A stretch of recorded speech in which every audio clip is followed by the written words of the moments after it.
Welcome. My name is Natasha Sherman, and I am your host. And my guest today is Dror Ashuah, author of Conversation with Angels. Welcome. Hello. So the title is very provocative, and I want to jump right in, except I think it would be useful to start first with a little bit about your background and how it evolved into you writing this book.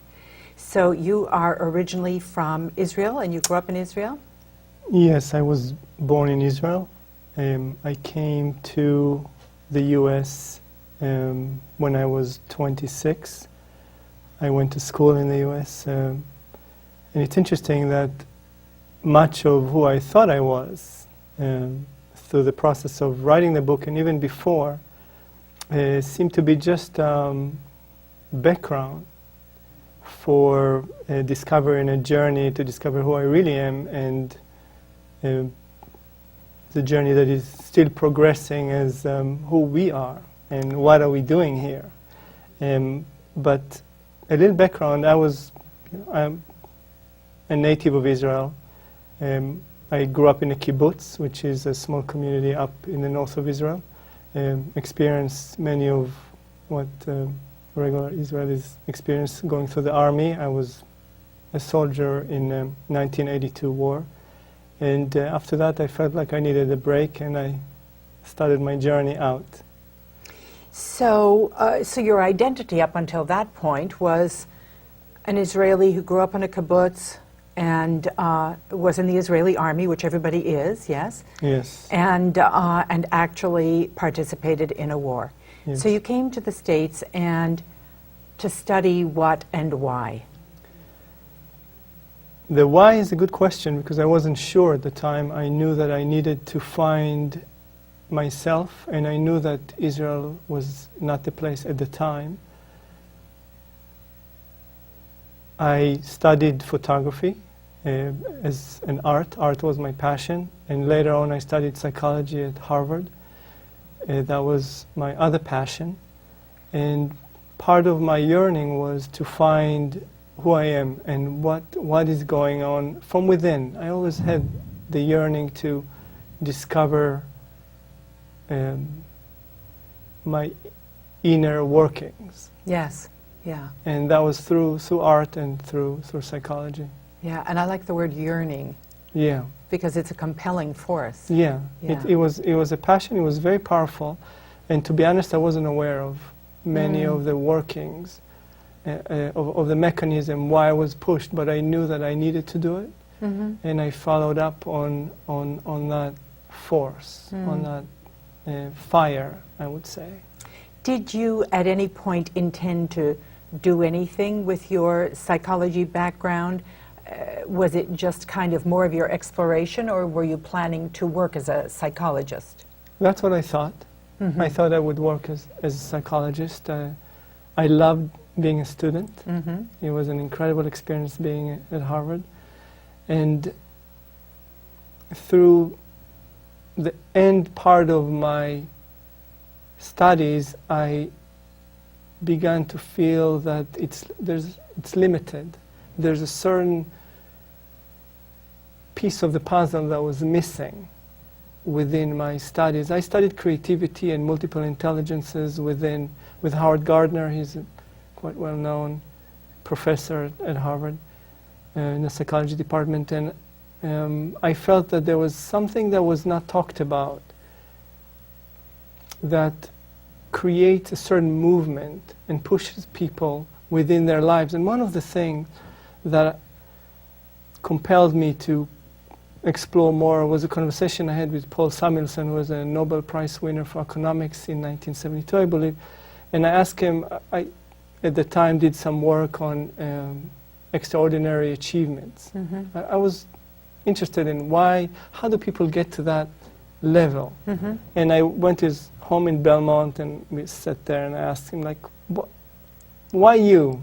You know, he's a very gentle person. And he said, I don't know, I wasn't the smartest. He said, I wasn't the best. I was just in the right place at the right time.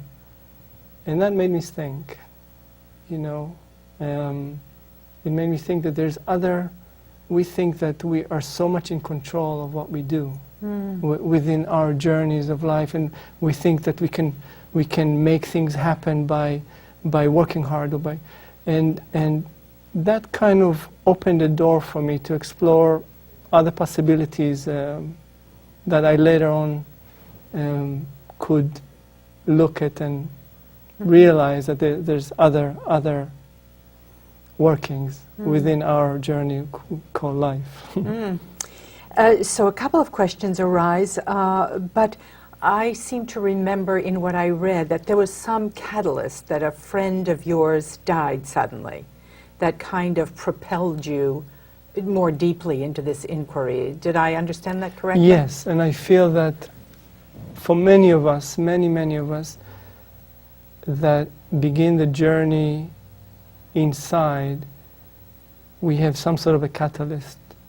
Sometimes it's through trauma, sometimes it's through a difficult challenge. Many times it's through what we perceive as negative event, but it leads us to new discoveries, a new path. Mine was that I had a high school friend, very close friend, who we had the same birth date almost, and we were both married with a child, and we were very close. And he one day I get a phone call from his wife that he died, and from a minor surgery, and he was very athletic, and it just didn't add up. Something did not add up, and I could not sleep, I could not eat. I went there and I just tried to figure out what happened. How could that be? Because the reason it wasn't like an accident, it was something that just didn't add up. And that propelled me to change my priorities. Although I kept dancing in the dance of life, manifesting, doing, something have shifted. And I think that was his gift, not just to me, to everyone that knew him. He shifted us through his own passing. And he was a wonderful spiritual person. And I see that as the beginning of a deeper exploration of my spiritual side. Right. I want to get into the book, but first there's one question that comes out of what you just said. So when you talked about this Nobel Prize winner, where he said, I wasn't as smart, typically smarter than everybody else, or that for him it was the right place and the right time. And from what I glean from what you're saying is that it wasn't an accident, it was purposeful in some way. Yes. And yet, on the other hand, my question comes, so when you talk about, we think that all this working hard or this efforting that we have to do is the solution. Are you saying that it's part of the solution, that we don't have to effort in any way, or what is it that you're implying? What I'm implying is that many of us do not know who we are. And our effort is misdirected as a result. So it's not so much that we are putting effort and the effort is not directed to the right place.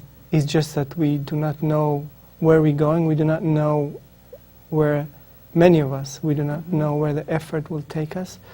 We kind of pushing almost blind into what we perceive as our end goal, which is not. And that's where the knowledge that I receive, and if I may say, I'm a vessel, I'm not the teacher, I'm not preaching anyone. There's amazing preachers out there that have an incredible oratory abilities. I'm not one of them. I'm just bringing information through me. The information is available to all. You don't have to buy it. You can just log online and have the whole book for free. So I see that this wisdom that is coming through kind of redirects the energy or the focus, did at least in my life, and I think will do to those who are searching. Let's talk about how that started to happen. You know, when you talk about like we're efforting in the wrong direction, you know, this conversation or this inquiry seems to have expanded exponentially. People are really starting to, I think, wake up. Or if it's not that they're just starting to wake up, it's because we now know about each other. You know, through the internet, it's now a global community. Yes. So there seems to be a larger awakening, or so it seems. But I think, you know, then there's the cultural conversation that we buy into, that we kind of look towards very familiar concepts for our satisfaction. And, but not too many people seem satisfied. No. And, you know, actually it's really interesting because I keep noticing, I keep thinking about the idea that all the things that we do and a lot of the efforting and the things that we acquire, it's not the thing itself, it's the feeling we're after. And yet, clearly, it's not satisfying enough, the things that we're pointing ourselves toward or drawing to us, because we keep looking for more and looking for more. So what I gather from what you're saying is that there's something that if we resonate with it, that leaves us fulfilled rather than continuing to look for. It's brilliantly said, and we are being almost from birth fed into the idea that by getting things, by having more, by making more, we will achieve a certain feeling. And the feeling is a feeling of, it's always the same. We all look for the same things. We all know it. So they show us a car and they say, if you'll drive this beautiful car, look at what you're going to have. You'll have a smile on your face, you'll be happy, you'll be loved, you'll be adored. And we're all looking for the same. We want to be loved. We want to feel peaceful. We want to feel joyful. And we are being fed day and night from birth, through our parents even, not just through the media or through the TV, it's just part of the culture, that this is how we're going to get there. And that's what I call misdirected effort. Because what we're looking really is, we're looking for a feeling. Yeah. Because that's our whole life, this search for a certain feeling, it's actually being exasperated and created a certain frustration because we never get there. Yeah. Even those of us who are wealthy, who have nothing in the world to worry about, are not happier than those who live in some of the poorest countries, if you really look at the feeling level. And those who consider abundance, they are as worried, if not more, than people that don't have anything. So there's an awakening. There's an immense wave of awakening that is happening on the planet. And some of them know it, some of us don't, but it's there. And at some point, all of us will know it. So tell me how this started. And I just want to hold up the book so people can see Conversation with Angels. And so you say they can go online on your website and download it?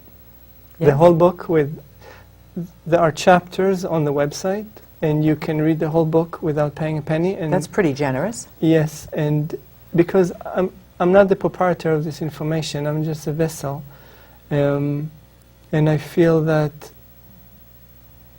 it's as if I went to my backyard and I found a well of gold, and the gold is keep giving, and I know inside of me that it will always give. It's an incredible, and so for me, why won't I share it? The more I give, the more I'll have. So personally, there's never a lack. All the lack in the world is actually created within. We first create the lack, and then we don't have. So tell me about how this started. And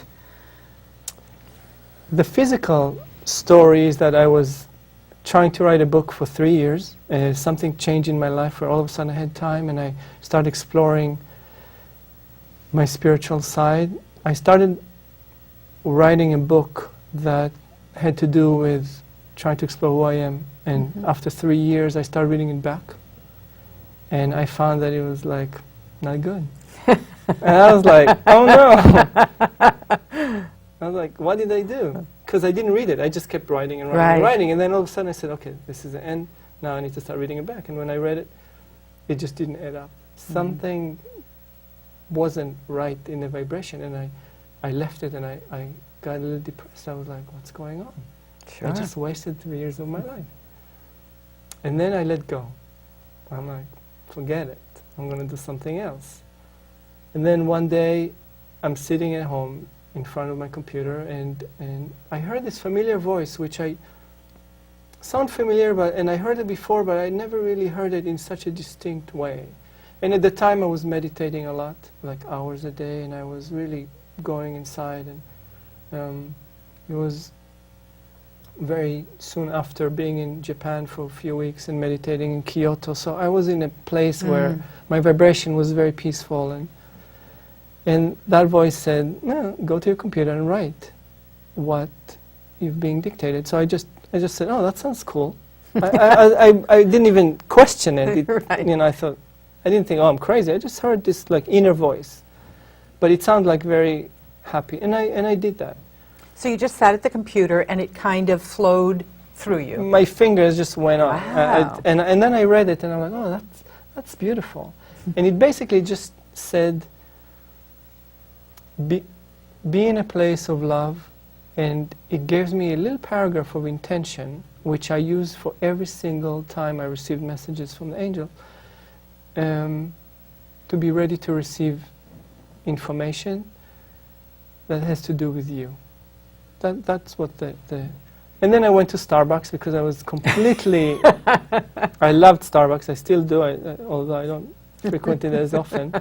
I went to get my tea, and I sat at the back of the cafe on Reed and Broadway. And as I came in, there was a guy who had this just a beautiful energy. He was wearing white, and he followed me somehow, and we had this weird encounter in the cafe, which still blurry to me, and I still don't know if it was real, I just made it up, or what was the story. But I sat with my back, and he said, where are you sitting? To the side. And he said, you know, we are angels like you, and we would like to speak with you.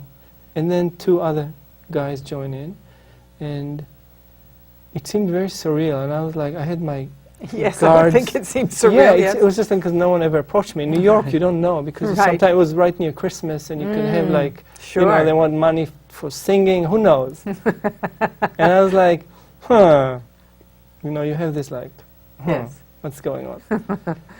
And then I said, okay.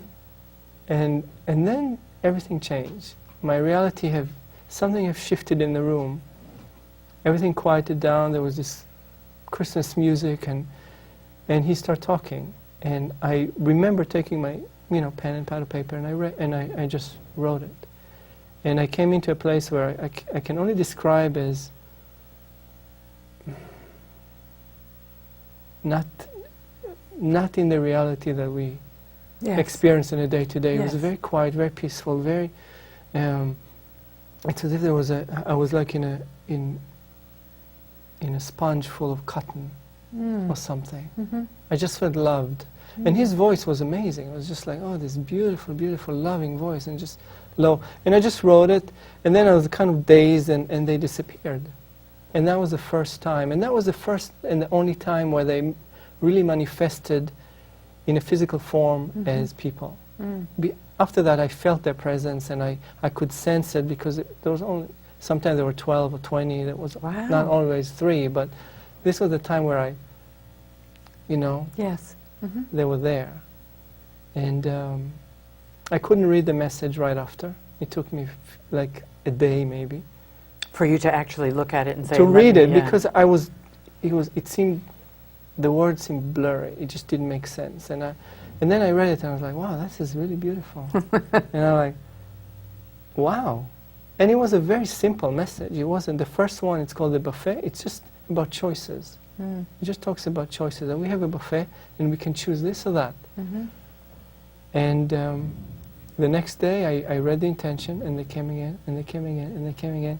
And I was like, oh my God, what is going on? So I started sending it to a couple of friends that I trusted, and I said, am I crazy? Or what? Does it make sense to you? Does it resonate? And people say, wow, it does, completely. And I didn't think about the book yet or anything. I just made it my routine. I got up, had my tea, meditated, sat in front of my computer, and I said, what will I receive today? And that was it. I never know what it will be about. I have no preconceived idea of anything. The hardest part was to kind of not judge what I hear. I can imagine. Yeah, and the voice is always very beautiful, very happy. And at times I will be shown visions. Visions of ideas, past, future. Movies, like, Wow. of where we're going, what's going to happen. But sometimes the messages do not talk about those. Some of them can be alarming, but it always come wrapped up in cotton balls. So I never feel fear ever, Right. although it could be disconcerting. And it's always about our choice and our awakening. And the angels, it's amazing because the messages are such.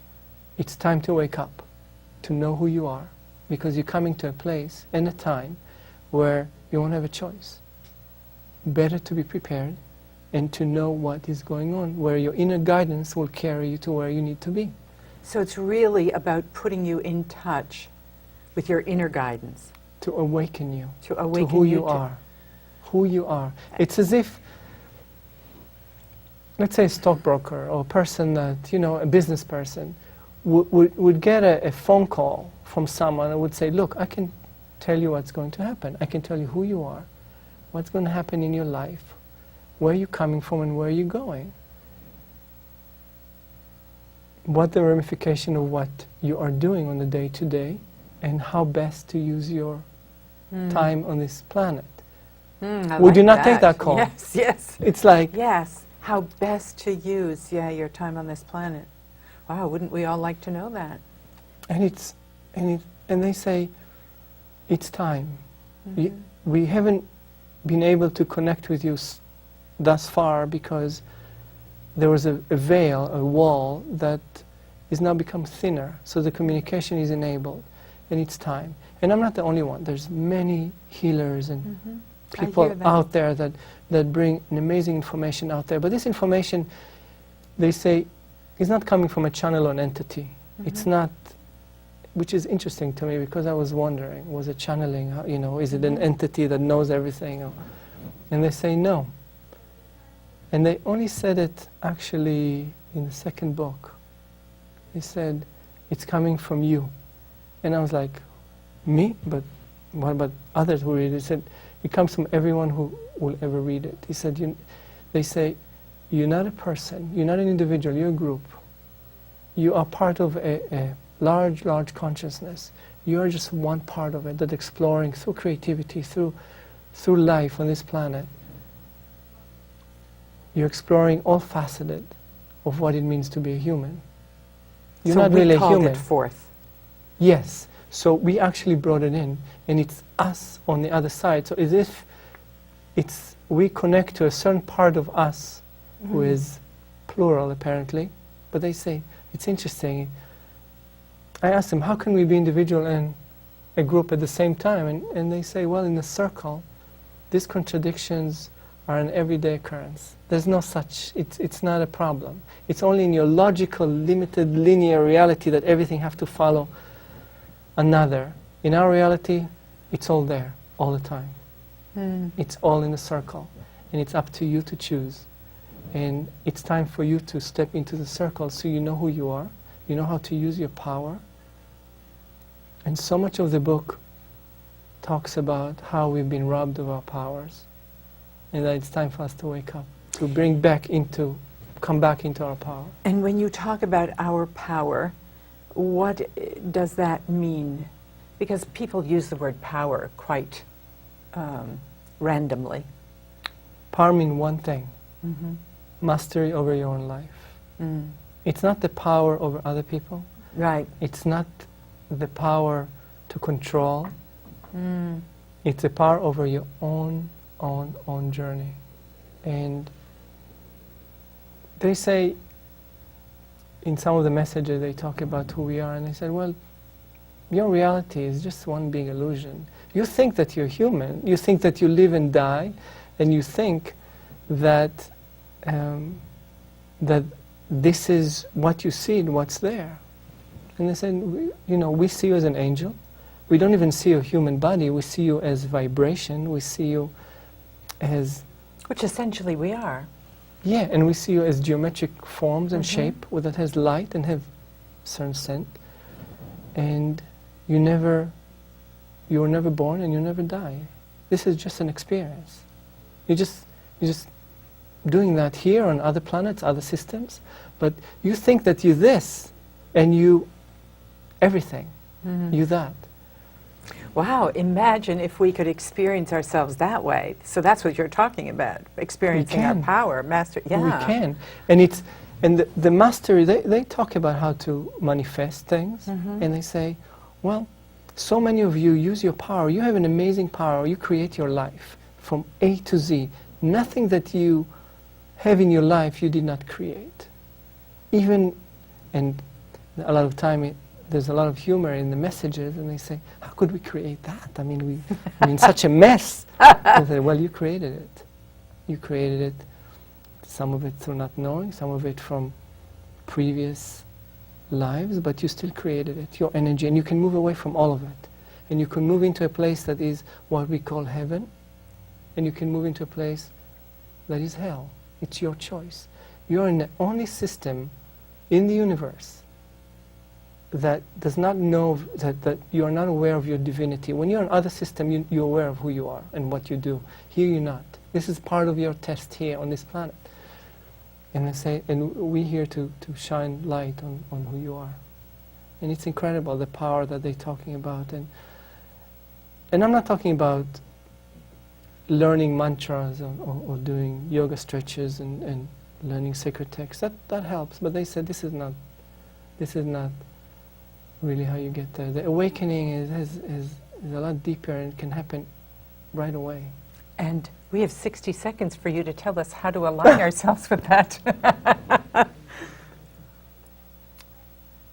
Whatever happens in your life, whatever happens, in order to move your reality from one reality to the other, they say, if I can paragraph like 800 pages into one thing, is move into gratitude. And you have changed your path. I like it. No matter what it is. And it's so simple. I mean, you don't have to go out there and buy anything. No. You can just be grateful moment by moment. It's not only that. The gratefulness changes your reality and changes the molecule and atoms around you and recreate the script that you call your life. It's not just that you change your inside, you change your outside. You change your reality. And they speak in this book about how to bring peace on earth. They said, now you have the chance. This is your time to create your inner reality that it will manifest into outer reality and will bring peace on earth. Wouldn't you like that? Yes, and on that note, we're out of time. It's been absolutely amazing. I invite everybody to look at your website, to download the book, to buy the book. Thank you so much. Thank you. I'm Natasha Sherman. Thank you for joining us.